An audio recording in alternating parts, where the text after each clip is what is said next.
घेतल्याशिवाय रिकामा दलिंदर हाताने देणार. दुसरी गोष्ट, आणलेला निधी त्या गावातल्या त्या आमच्या काँग्रेसच्या, राष्ट्रवादीच्या, शिवसेनेच्या कार्यकर्त्यालाच देणार, ग्रामपंचायतलाच देणार. आणि दिल्यावर 1 रुपया टक्केवारी जिंदगीत कुण्या कार्यकर्त्याकडून देणार नाही.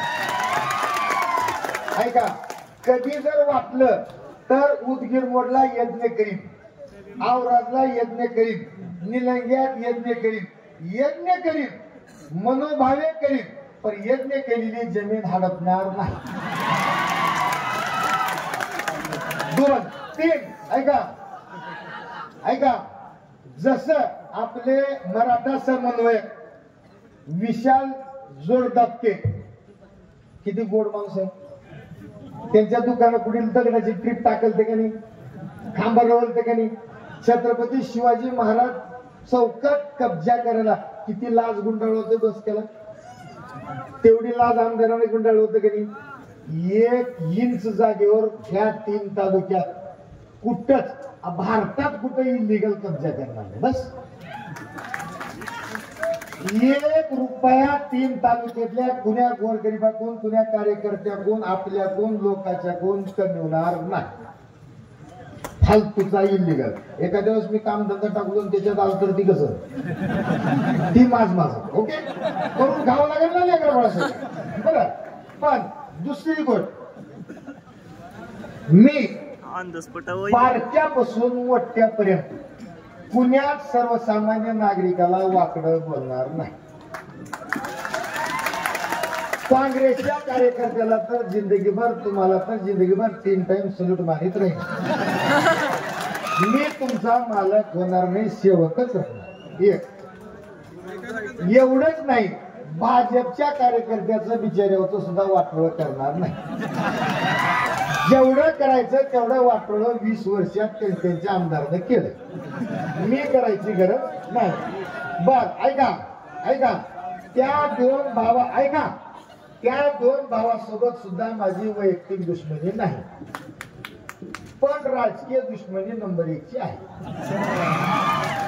त्याच्यामुळं राजकारणात जिंदगीत उपदर्या येऊ देणार नाही.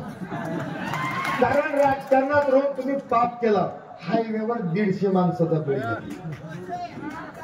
ऐका, तुम्ही अनेक कार्यकर्ते टक्केवारी घेऊन चुसून स्वतःच्या पक्षाचे कार्यकर्ते जिरवला. अनेक काँग्रेसच्या कार्यकर्त्याला त्यावेळी धमक्या दिला, त्रास दिला, मानसिक त्रास दिला. त्या सगळ्याचा राजकीय बदला मला घेतल्याशिवाय राहता येणार नाही. ओके, आता तिसरी गोष्ट, 3 तालुक्यातल्या प्रत्येक व्यापारपेठेत व्यापार वाढण्यासाठी प्रचंड मेहनत करणार. इथल्या अडकलेल्या आता साधं खासदार साहेबाला तुम्ही निवडून दिल्या मागे लागून 80 लाखाचे रस्ते ह्या औराद शहराला आम्ही बळकून आणि खासदार साहेबाकडून मंजूर करून घेतला. आता नाही म्हणत, खासदार फंडाला कसं म्हणता येते, म्हणता येत नाही. उगा कसा ज्याचं शेत आहे त्याचं 7-12 नाव राहते. आता खासदारचे लेटर पॅडवर आहे, आम्ही केलं कसं म्हणता येते. नाही येडे असतील, मग ते सोडून द्या. ऐका, संपला वेळ. आता माझा वेळ संपलेला. ऐका, तुम्ही सगळेजण मला निवडून द्या. त्यांनी पैसे जरी वाटला, आता का झाले, इतके दिवस पैसे कधी वाटायचे जिंदगीत. आता ही लेकरू सर्वसामान्याचं तुमचं लेकरू, तुमचा भाऊ थांबलाय म्हणून पैसे वाटायचं नादात आहे. ऐका, मग पैसे, अरे थांब रे वादा हाय, मला माहित आहे, थांब जरा, ऐक जरा 2 मिनिट. अरे मला वेळ कमी. ऐक, त्या कुठवर आलता हसावते. त्याने आता मी तुमचा भाऊ, तुमचं लेकरू, गरबरिबाचं लेकरू, सामान्याचं लेकरू थांबला. तुम्ही सगळे एवढे जमलाला घाबरले. घाबरून एवढे दिवस कधी निवडणुकीला कुणाला रुपया दिले काय, आणि आता पैसे वाटायच्या नादात आहेत. कानावर आले की तुमच्या. आणि ऐका, एक आयडिया करायचं. ऐका, एक आयडिया करायचं, ज्याला घेऊ वाटत नाही त्याला घ्यायचं नाही. ऐका हो, काही जबरदस्ती करतात, नाईलाज होतंय, लईच मागे लागले तर घ्यायचे, पण 1000-500 घेतल्याचं शोभणार नाही. काय त्यांना म्हणायचं, 4 निवडणुकीची बाकी आहे.